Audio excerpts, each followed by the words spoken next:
My books just arrived. Would you like to open them with me?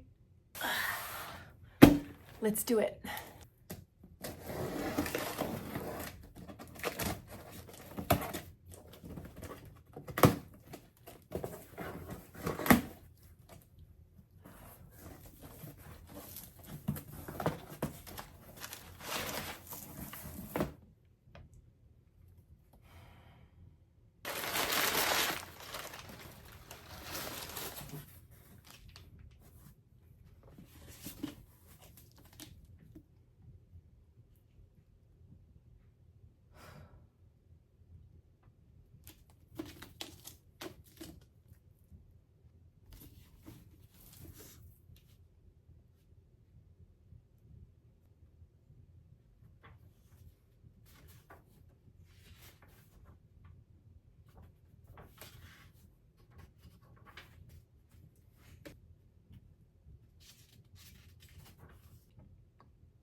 I don't often have nothing to say.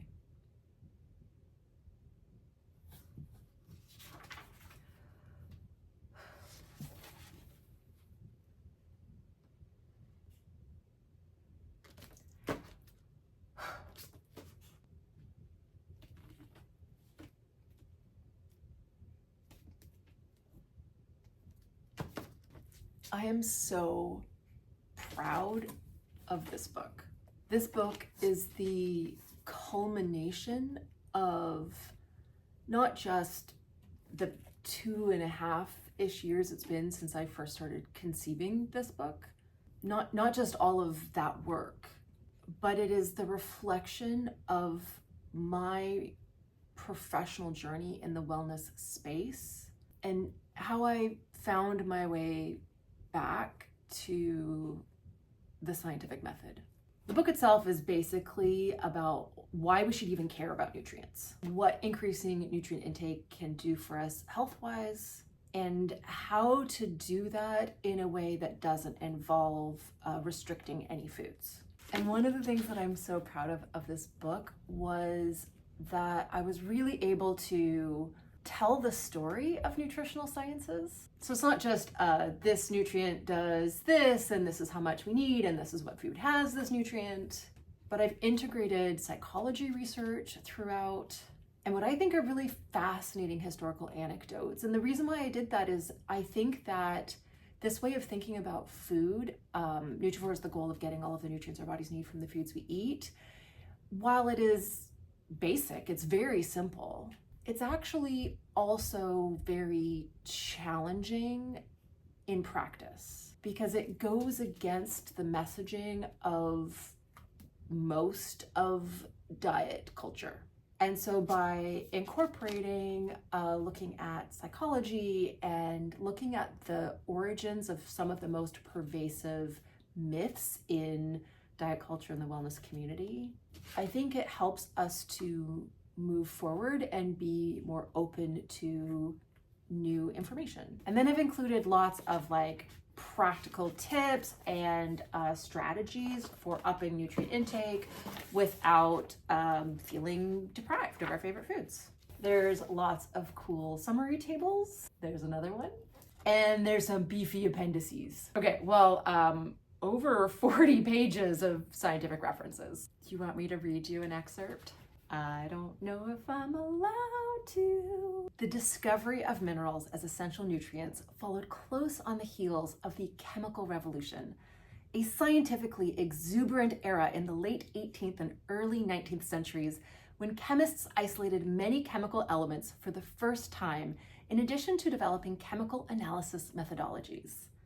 The first mineral to be identified as an essential nutrient was iodine, which is necessary for thyroid health since it's a structural component of thyroid hormones. This is an interesting story. Let me set the stage.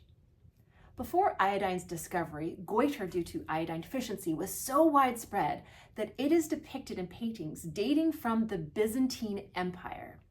Beyond the signature swelling in the neck caused by enlargement of the thyroid gland, symptoms of goiter include hoarseness, dizziness, coughing, trouble swallowing, and even difficulty breathing.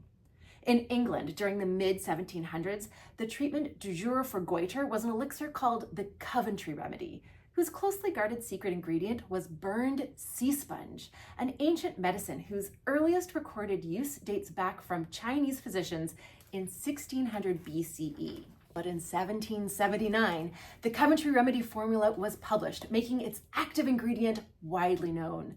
Insert a shock horror sound effect. Dun, dun, dun! Meanwhile, iodine as a chemical element was first discovered completely by chance in 1811 when a French chemist named Bernard Courtois was extracting potassium and sodium from the ashes of seaweed, trying to find an alternative way to make gunpowder.